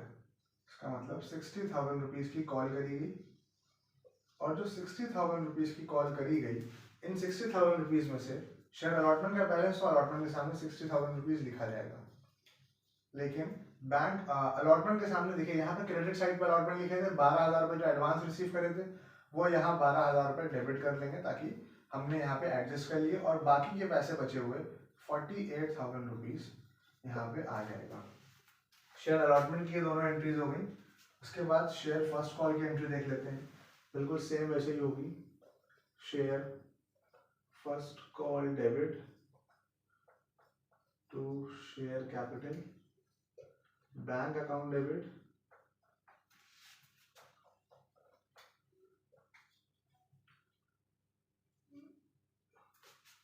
calls in advance debit, calls in advance debit to share capital to share first call। Same इसी तरीके से इसमें भी हो जाएगा।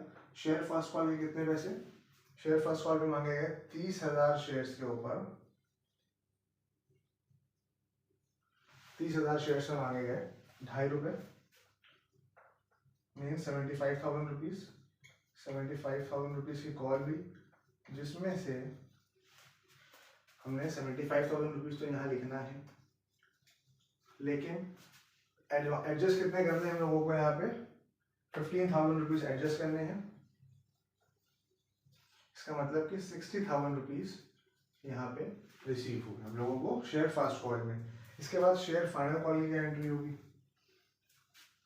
Share final call debit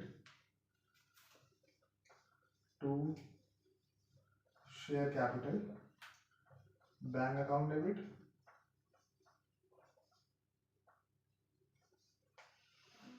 calls in advance debit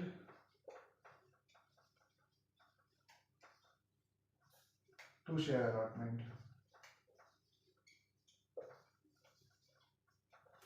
ठीक है, तो शेयर फाइनल कॉल के टाइम पे भी हम लोगों ने ढाई रुपए ही मांगे, तो 75,000 रुपीज की कॉल करी गई,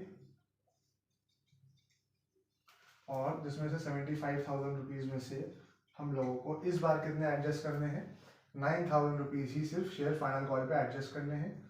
इसका मतलब 66,000 रुपीज हम लोगों को मिल गए। तो ये एप्लीकेशन अलॉटमेंट फर्स्ट कॉल और फाइनल कॉल की एंट्री हो गई। अब इसके बाद क्या करना है कि excess money received on application were utilized towards allotment and subsequent calls, हम लोगों ने सब्सिक्वेंट कॉल्स में और अलॉटमेंट में उसके पैसों को एडजस्ट कर दिया। उसके बाद अब लिखा है कि interest on calls in advance है 12%। अब जितने पैसे स्टार्टिंग से लगे रहे हमारे पास एक्स्ट्रा, जिन लोगों ने पैसे दे दिए थे उन लोगों को इंटरेस्ट भी पे करेंगे। तो एंट्री क्या हो जाएगी, interest on calls in advance debit to bank, के पेमेंट हम लोग बैंक से कर देंगे। ठीक है, फरवरी 1 को ही जितने भी पैसों के पैसे पेमेंट एक्स्ट्रा लगा रहा है हमारे पास पहले से। और उसके बाद जो ये हमारा लॉस है, इसलिए हम क्या करेंगे कि statement of profit and loss debit, statement of profit and loss debit to interest on calls in advance, interest on calls in advance. लेकिन बात यह है कि हम लोग इसके ऊपर कितना इंटरेस्ट पे करेंगे। तो जो अलॉटमेंट के बाद से टाइम होता है उसके ऊपर पेमेंट करते हैं। अलॉटमेंट के टाइम पे किया गया अगर कोई पेमेंट है या एप्लीकेशन के टाइम पे, तो वहां से हम इंटरेस्ट नहीं पे करते हैं, कुछ कंपनी के रूल्स हैं। तो अलॉटमेंट के टाइम पे कब आया, 1 जून। तो 1 जून से लेकर के 1 सितंबर तक के हमारे पास कितने पैसे एक्स्ट्रा लगे रहे, ये 15,000 रुपए। ठीक है, तो कितने महीने हुए, 1 जून से जून जुलाई अगस्त, 3 मंथ्स हो गए। तो 15,000 रुपए पे 3 महीने के लिए 12% निकाल लेंगे। ठीक है, इंटरेस्ट आ जाएगा यहाँ पे। उसके बाद ये 9,000 रुपए हमारे पास अलॉटमेंट के टाइम से लेकर के फाइनल कॉल तक के टाइम तक लगे थे। इसका मतलब कि जून से लगे हैं तो जून जुलाई अगस्त सितंबर अक्टूबर नवंबर दिसंबर जनवरी, इसका मतलब 1 2 3 4 5 8 महीने के लिए। तो ये पूरे पैसे हमारे पास यहाँ से लेकर के यहाँ तक कितने मंथ्स हुए, 8 मंथ के लिए लगे रहे हैं। ठीक है, तो मतलब ये 9,000 रुपीज के ऊपर भी निकाल लेंगे हम लोग, 8 मंथ्स का इस बार निकाल लेंगे 12%। जो टोटल निकल के आएगा वो हमारा क्या हो जाएगा, इंटरेस्ट हो जाएगा। ठीक है, फटाफट कैलकुलेट कर लेते हैं इसको। 15,000 रुपए का 3/12 इंटू 12/100, 450 रुपये। उसके बाद 9,000 रुपये का 8/12 इंटू 12/100, 720 हो गया। तो कितने हो गए, 1170 रुपीज हो गए। तो ये 1170 रुपीज का कंपनी के लिए एक्स्ट्रा लॉस है। जिन लोगों के पैसे स्टार्टिंग से लगे थे उनके लिए इंटरेस्ट हो गया।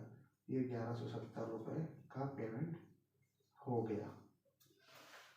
और इस तरीके से ये क्वेश्चन हमारा कंप्लीट हो गया। इसमें समझने वाला बात वही थी जो यहाँ पे पहले फर्स्ट पॉइंट लिखा हुआ था कि उसी टाइम पे सारा एडजस्टमेंट हम लोगों को देखना होता है। और उससे ज़्यादा इम्पोर्टेंट ये एडजस्टमेंट है कि कितने पैसे लोगों के हमारे पास पहले से लगे रहे और उसके ऊपर हमने कैसे कैसे उन पैसों को एडजस्ट करा है, कब कितने पैसे अलॉटमेंट में ट्रांसफर करें। ठीक है, आई होप कि आप लोगों को समझ में आ गया होगा। ओवर सब्सक्रिप्शन वाला पॉइंट भी कवर हो गया।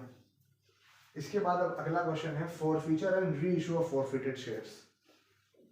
तो पहले क्वेश्चन लिख लेते हैं वो भी, फिर फटाफट समझाते। तो शेयर फॉरफीचर और री इशू ऑफ शेयर्स से रिलेटेड जो हमारा जो ये टॉपिक है forfeiture and re issue of forfeited shares, इसका क्वेश्चन मैंने लिख लिया है टाइम बचाने के लिए फटाफट, और बस जल्दी से जल्दी इसको भी खत्म करते हैं, वीडियो बहुत लंबी हो रही है। देखिए, पवन ने इशू करे 30,000 शेयर्स 10 रुपए के, 3 रुपए application, 3 allotment, 2 first call, 2 final call पे मांगा, बिल्कुल नॉर्मल है।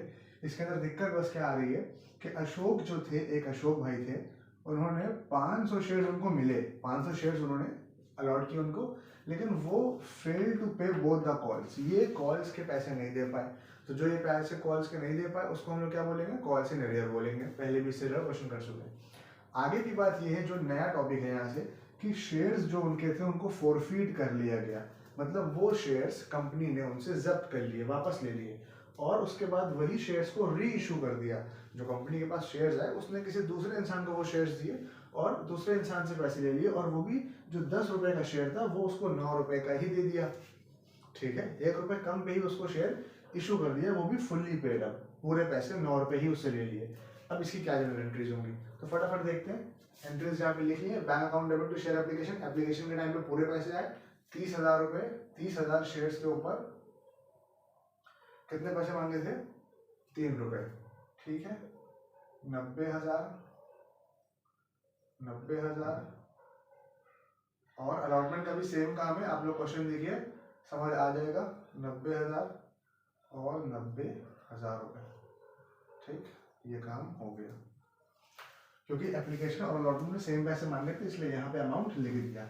इसके बाद है क्या, 2 रुपए फर्स्ट कॉल पे मांगे हैं, फिर से 30,000 शेयर्स के ऊपर 2 रुपए मांगे हैं। ठीक, ये मैं रफ वर्क कर रहा हूँ, आप लोग को वहाँ पे करना नहीं है, चाहे तो कर भी सकते हैं।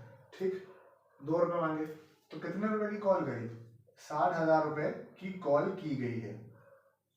लेकिन उसमें से एक शख्स ऐसे हैं, अशोक भाई, जो 500 शेयर्स के पैसे नहीं दे रहे हैं।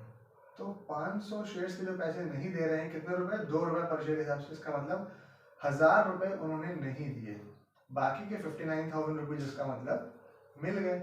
ठीक है, तो यहाँ पे तो टोटल 60,000 रुपीज ही डालेंगे शेयर फर्स्ट कॉल के सामने, 60,000 रुपीज। और फाइनल कॉल के कितने हैं, फाइनल कॉल भी 2 रुपए की है, तो फाइनल कॉल भी ऐसे ही करा होगा, 60,000 रुपीज की कॉल करी, जिसमें से फिर भाई साहब ने 500 शेयर्स के ऊपर 2 रुपए नहीं दिए, इसका मतलब 1,000 रुपए इन्होंने यहाँ पे भी नहीं दिए। बस यही डिफॉल्ट ये कर गए, कंपनी का हो गया इनसे मूड खराब। कंपनी ने क्या कहा, ऐसा है अब इनके शेयर्स होंगे जब्त। समझ आ रहा है, इनके शेयर्स को कंपनी ने, जैसे इन्होंने 2 बार पैसे नहीं दिए, कंपनी ने इनके पैसे क्या कर लिए, इनके जो शेयर्स थे वो फोरफीट कर लिए, जब्त कर लिए। तो उस कंडीशन में एंट्री यहाँ से स्टार्ट होगी। ध्यान से देख लीजिए, अगर रेशू और फॉरफीचर से रिलेटेड क्वेश्चन आता है तो ये उसके लिए नया टॉपिक है। ये 3 एंट्रीज नहीं है जो आप लोगों को समझना है। तो इसमें क्या करते हैं, सबसे पहले तो इनके शेयर्स फॉरफीट जो हो रहे हैं उसकी एंट्री होगी। उसकी एंट्री क्या है कि शेयर कैपिटल डेबिट, वापस से शेयर जो है वो कंपनी ले रही है, और दोनों बैलेंसेस कौन कौन से, 2 calls in arrear, 2 share forfeiture. Calls in arrear के सामने वो पैसे जो उन्होंने अभी तक नहीं पे करे हैं, तो 1,000 रुपए यहाँ पे कॉल्स इन एरियर है और 1,000 रुपए यहाँ पे कॉल्स इन एरियर है, मतलब 2,000 रुपए उन्होंने नहीं पे करे हैं। ये हो गया। अच्छा, इनके पास थे कितने शेयर्स, इनके पास 500 शेयर्स थे, जिसके ऊपर इनसे 10 रुपए मांगे गए थे। तो 500 इंटू 10, 5,000 रुपए हो गए। कंपनी ने 5,000 रुपए मांगे, 2,000 रुपए ये नहीं पे कर पाए, और बाकी 500 शेयर्स के ऊपर ये कितने रुपए पे कर चुके हैं, 6 रुपीज पे कर चुके हैं। 3 रुपए एप्लीकेशन के और 3 रुपए अलॉटमेंट के तो वो पे कर चुके थे, लेकिन ये इनका हो गया लॉस, और कंपनी ने उनके शेयर जब्त कर लिए। तो कंपनी के लिए 3,000 रुपए क्या हो गया, फायदा हो गया। कंपनी की अगर आपने बात नहीं मानी तो वो आपके शेयर्स जब्त कर लेगी। आपको जो पैसे आपने पहले दिए थे वो भी नहीं देखी, उसकी टर्म्स एंड कंडीशन के अंदर लिखा होता है छोटा सा एस्ट्रिक डॉट लगा के, इसलिए उस एस्ट्रिक के डॉट को बहुत ध्यान से पढ़ना होता है, जहाँ पे लिखा होता है कंडीशंस अप्लाई। चलिए खैर, वो बात की बात है। तो 3,000 रुपए उन्होंने नहीं दिए। अब कंपनी ने क्या करा, जो ये शेयर्स कंपनी ने 500 शेयर्स जब्त करे हैं, फॉरफीट करे हैं, कंपनी अपने पास क्यों रखेगी, उससे तो कुछ फायदा है नहीं। वही शेयर्स कंपनी ने फिर से किसी दूसरे इंसान को, हरी साहब को दे दिया, और 9 रुपए पर शेयर ही दे दिया। इसका मतलब कि हरी ने शेयर कैपिटल कितने, 10 रुपए का शेयर था, तो हम शेयर कैपिटल के सामने तो फेस वैल्यू ही लिखेंगे। 500 शेयर्स थे और 10 रुपए का शेयर था। ठीक, तो 5,000 रुपए लेने थे अगर ये किसी को शेयर इशू करते हैं, लेकिन 500 shares at the rate of 9 rupees he company ने इशू कर दिया, मतलब 4,500 रुपीज ही कंपनी ने इनसे लिए। और शेयर फॉरफीचर के अंदर क्या लिखेंगे, जो बैलेंस इन्होंने नहीं लिया, कंपनी ने जो उससे नहीं लिया, मतलब 500 रुपए का बैलेंस नहीं लिया। देखिए, ये जो शेयर फॉरफीचर का अमाउंट है ये कंपनी के लिए प्रॉफिट है, लेकिन ये फॉरफीचर का अमाउंट जो डेबिट साइड पे लिखा हुआ है ये कंपनी के लिए एक तरीके से लॉस है। ठीक है, तो 3,000 रुपए का प्रॉफिट हुआ कंपनी का, और उसमें से कंपनी ने 500 रुपए का क्या हो गया, लॉस हो गया, इसको कर देंगे माइनस। और फिर जो पैसे फिर भी कंपनी के पास बच रहे, कितने बच रहे हैं, 2500 रुपए अभी भी कंपनी के पास प्रॉफिट है। तो वो कंपनी का प्रॉफिट जो लॉसेस को एडजस्ट करने के बाद बचता है, जो फोरफीचर के नाम पे बचा था, उसको हमने क्या कर लिया, एज अ कैपिटल रिजर्व हमने अपनी कंपनी के अंदर कैपिटल रिजर्व के नाम से लिख लिया। तो ये थी forfeiture and reissue of shares से रिलेटेड एंट्री। यही 3 एंट्रीज हैं मेन, इनको आपको ध्यान देना है। एक ये तीनों एंट्रीज, पहले शेयर कैपिटल के नाम से टोटल अमाउंट लिखा, पैसे कॉल्स इन अरियर के लिखे, जो नहीं दिए और जो दे दिए वो शेयर फॉरफीचर के नाम से। उसके बाद बैंक अकाउंट हमने जो दूसरे को रीइश्यू करा, ये रीइश्यू की एंट्री हो गई, जो पैसे ले लिए हमने दूसरे पर्सन से और जो उसको हमने डिस्काउंट दे दिया वो यहाँ पे 1 रुपए का हो गया। उसके बाद ये इस तरीके से हो गया, जो पैसे बचे वो कैपिटल रिजर्व में ट्रांसफर हो गए। तो एक ये लास्ट और सबसे इम्पोर्टेंट क्वेश्चन, सबसे ज्यादा इम्पोर्टेंट क्वेश्चन है और सबसे डिफिकल्ट क्वेश्चन भी इसी को कहा जाता है, जो शेयर्स से रिलेटेड होता है। क्या क्वेश्चन है, forfeiture in case of over subscription and pro rata allotment. सारे काम इसी के अंदर हो गए कि पहली बात तो जो शेयर्स थे वो ओवर सब्सक्राइब थे, जितने शेयर्स इशू करे उससे ज्यादा एप्लीकेशन आ गई, उन सभी को प्रोराटा अलॉटमेंट के हिसाब से हमने शेयर्स दे भी दिए। और उसके बाद उसी के अंदर क्या हुआ, कुछ लोगों ने कॉल्स इन अरियर कर दिया और फिर उनके शेयर्स को जब्त भी कर लिया, फोरफीट भी कर लिया। तो चारों काम एक ही के अंदर हो गए, इसलिए इसकी एंट्रीज भी मैंने कर ली हैं, लेकिन इसके अंदर बहुत ज्यादा वर्किंग नोट्स हैं। चलिए एक एक करके समझते हैं।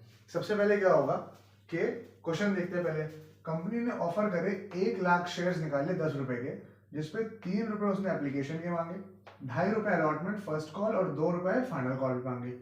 पब्लिक ने अप्लाई करा 1,52,000 शेयर्स के लिए, अलाउ इशू करे 1 लाख, एप्लीकेशन आ गई 1,52,000 शेयर्स के लिए, और शेयर्स को अलॉट करा प्रो राटा बेसिस पे, मतलब सबको शेयर्स दिए। कितने एप्लीकेंट को दिए, 1,50,000 एप्लीकेंट्स को दिए। इसका मतलब कि 1 लाख एप्लीकेशंस शेयर थे, लेकिन 1,50,000 लोगों को प्रो राटा अलॉटमेंट के हिसाब से दे दिए, लेकिन एप्लीकेशंस तो 1,52,000 की आई थी। इसका मतलब 2,000 को कोई भी शेयर नहीं दिया, उनको पैसे वापस कर दिए।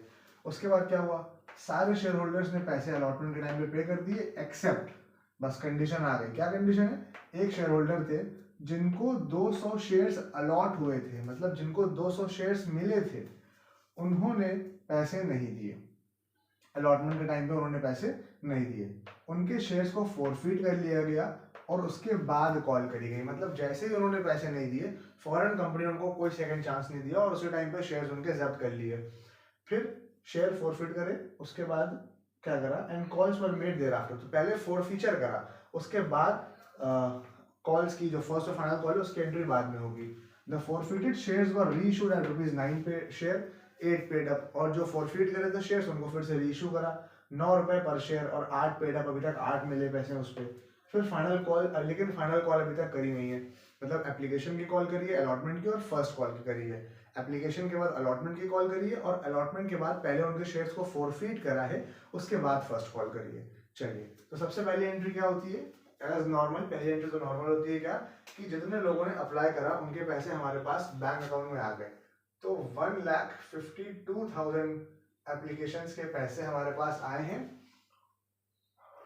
3 रुपए के हिसाब से, ठीक है। तो कितने रुपए हमारे पास आ गए, 1,52,000 को कैलकुलेट कर लेते हैं फटाफट, 4,56,000 रुपीज हो गए, 4,56,000 रुपीज आ गए। अब इसमें से एप्लीकेशन के सामने तो एप्लीकेशन का अमाउंट ही लिखा जाएगा 4,56,000 रुपीज, और शेयर कैपिटल के सामने हमेशा वो पैसे लिखे जाते हैं जितने रुपए एक्सेप्ट कर सकते थे, जितने शेयर्स हम सिर्फ एक्सेप्ट कर सकते थे। तो भले 1,52,000 एप्लीकेशन आई हो, लेकिन शेयर कैपिटल में उतने ही ट्रांसफर करेंगे जितने हमने शेयर्स इशू करे थे। तो 1 लाख शेयर्स इशू करे थे और मांगे थे हमने 3 रुपए। इसका मतलब कि 3 लाख रुपीज ही यहाँ पे हम लिख सकते हैं। उसके बाद क्या बोले, बैंक में क्या जाएगा, बैंक क्रेडिट साइड पे लिखा है, इसका मतलब पैसे जा रहे हैं वापस। तो 2,000 लोग ऐसे हैं, 2,000 शेयर्स ऐसे हैं जिनको कुछ भी शेयर्स नहीं मिले, क्योंकि 1 लाख शेयर्स पे 1,52,000 एप्लीकेशंस आई, लेकिन 1,50,000 को ही खाली दिए गए। तो 2000 को कुछ भी पैसे नहीं दिए गए, तो जो उन्होंने 3 रुपए दिए थे वो वापस कर देते हैं। 2 3 6,000 रुपीज। ठीक है, अब बचे कितने, 1,50,000 रुपीज बचे, वो यहाँ पे लिख दिए। इन तीनों को ऐड करेंगे, इसके बराबर हो जाएगा। सिंपल है, इस तरीके से एंट्री हो गई। उसके बाद अलॉटमेंट के टाइम पे फिर से पैसे मांगे। कितने पैसे मांगे होंगे अलॉटमेंट के टाइम पे? 1 लाख शेयर्स के ऊपर पैसे मांगे होंगे भाई, 2.5 रुपए अलॉटमेंट पे। ठीक, तो कितने पैसे मिलने चाहिए इनको? 2,50,000 रुपए, 2.5 लाख रुपए मिलने चाहिए। अब सारा खेल प्रोराटा और एडजस्टमेंट जितने भी हैं सब यहीं से शुरू होता है। कितने पैसे इनको मिले, कितने पैसे कॉल्स एंड एडिटर में नहीं मिले। नॉर्मली हम लोग क्या करते हैं कि 200 शेयर्स थे, तो 200 शेयर्स के ऊपर उनको 2.5 रुपए नहीं मिले, इसका मतलब 500 नहीं मिले, बाकी कर देते हैं हम लोग काम।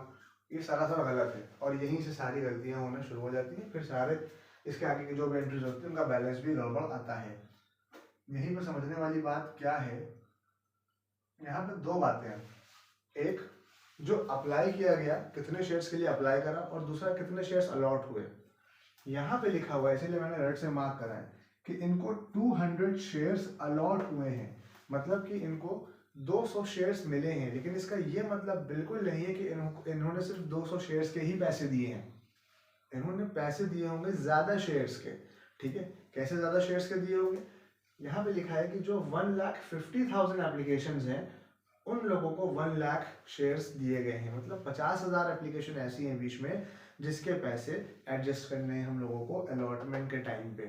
तो एक शेयर होल्डर जिसको 200 शेयर्स मिले हैं, उसने एप्लीकेशन के टाइम पे कितने शेयर्स के पैसे दिए होंगे, ये पहले हम लोगों को कैलकुलेट करना है।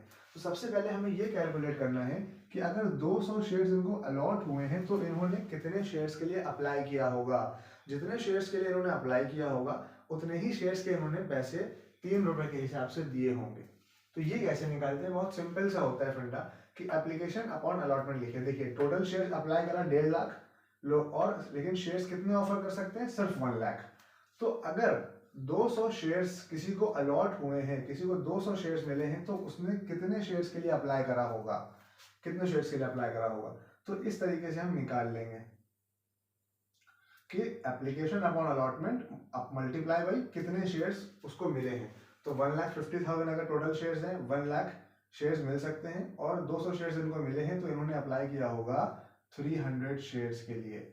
इसका मतलब इन्होंने एप्लीकेशन के टाइम पे कितने पैसे दिए होंगे? 300 शेयर्स के पैसे दिए होंगे। अच्छा ठीक है, इन्होंने 300 शेयर्स के पैसे दिए होंगे, ठीक है, समझ में आ गया। हमें क्या करना था कि हमें लिखना है कि यहाँ पे कॉल्स एंड एडियर इनका कितने रुपए ऐसे हैं जो इन्होंने नहीं दिए। ठीक है, तो पहले ये देखेंगे कि excess money received on application, application के टाइम पे कितने पैसे एक्स्ट्रा आ गए। तो 100 शेयर्स के पैसे ऐसे थे जो एक्स्ट्रा आए हैं 3 रुपए के हिसाब से, मतलब 300 रुपए एक्स्ट्रा आए हैं हमारे पास। ठीक है, अगर 300 रुपए एक्स्ट्रा आए हैं हमारे पास एप्लीकेशन के टाइम पे, तो अब अलॉटमेंट के टाइम पे इनसे हमको कितने रुपए चाहिए? अलॉटमेंट के टाइम पे इनको 200 शेयर्स अलॉट करे गए हैं और हर शेयर पर 2.5 रुपए मांगा जा रहा है। तो 200 शेयर्स पे अगर 2.5 रुपए इनसे अलॉटमेंट के टाइम पे मांगे गए तो इनसे टोटल 500 रुपए मांगे गए। 500 रुपए में से 300 रुपए ऐसे हैं जो हम ऑलरेडी एप्लीकेशन के टाइम पे ज्यादा ले चुके हैं। 500 रुपए में से 300 रुपए ऐसे हैं जो ऑलरेडी एप्लीकेशन के टाइम पे उनसे पहले से लेके हम रखे हुए हैं। हमको इसका मतलब कि 300 अब दोबारा लेने की जरूरत नहीं है। अगर हमें 500 रुपीज चाहिए थे, 300 हम एडवांस ले चुके हैं, तो इसका मतलब अब हमें सिर्फ कितने चाहिए हैं? 200 रुपीज ही चाहिए हैं। समझ आया? तो बस यही 200 रुपए हैं जो इन्होंने, इनसे हमको चाहिए थे अलॉटमेंट के टाइम पे और इन्होंने नहीं पे करा। तो इसका मतलब कॉल्स इन अरियर के अंदर क्या बैलेंस चला जाएगा? 200 रुपए का बैलेंस कॉल्स इन अरियर के अंदर चला जाएगा। ठीक है, उसके बाद क्या होगा?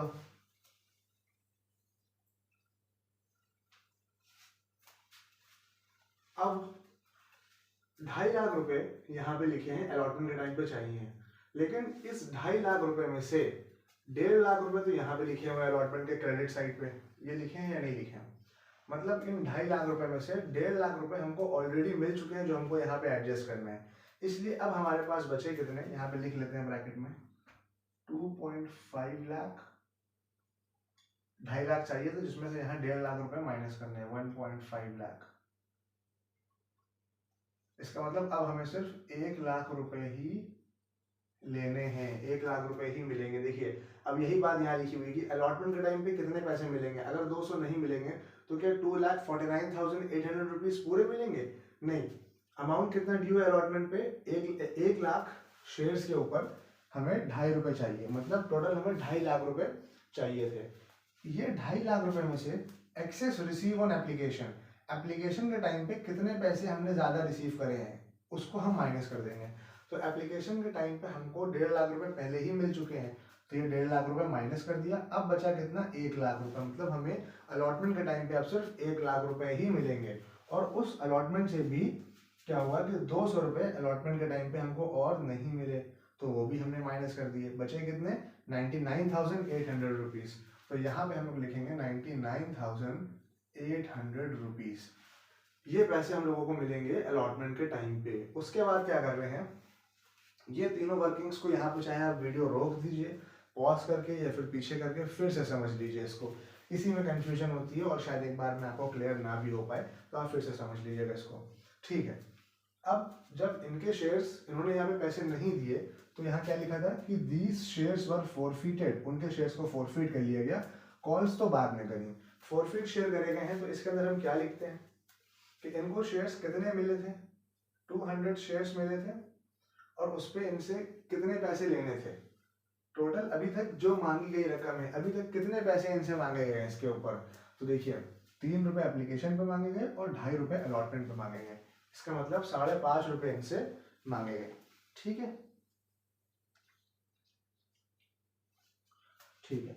तो 200 शेयर्स पे अगर ₹5.5 मांगे गए हैं, ₹5.50, तो कितने पैसे हो गए टोटल 200 शेयर्स पे? तो ये टोटल हो गए हमारे ₹1100, मतलब इनसे टोटल अभी तक 1100 मांगे। इस बार हम शेयर कैपिटल के सामने यहाँ पे तो नंबर ऑफ शेयर्स लिखा है, लेकिन यहाँ पे अमाउंट पूरे ₹10 नहीं लिखेंगे, क्योंकि इनके शेयर्स ₹10 मांगने से पहले ही जब्त कर लिए। अभी तक कितने मांगे गए हैं? 3 और 2.5, ₹5.5 मांगे तक। तो ₹5.5 से ही मल्टीप्लाई करेंगे। ₹1100 मांगे गए, जिसमें से कॉल्स इन अरियर कितना है? इन्होंने कितने पैसे नहीं दिए? सिर्फ ₹200 नहीं दिए हैं। इसका मतलब ये ₹900 दे चुके थे, वो ₹900 जो कंपनी का प्रॉफिट हो गया, इनका लॉस हो गया। ठीक है, तो ये एप्लीकेशन और उसके बाद अलॉटमेंट और उसके बाद शेयर कैपिटल की entry, share capital sorry forfeiture की एंट्री हो गई। तो इनके शेयर्स हमने क्या कर लिए? फोरफीट कर लिए।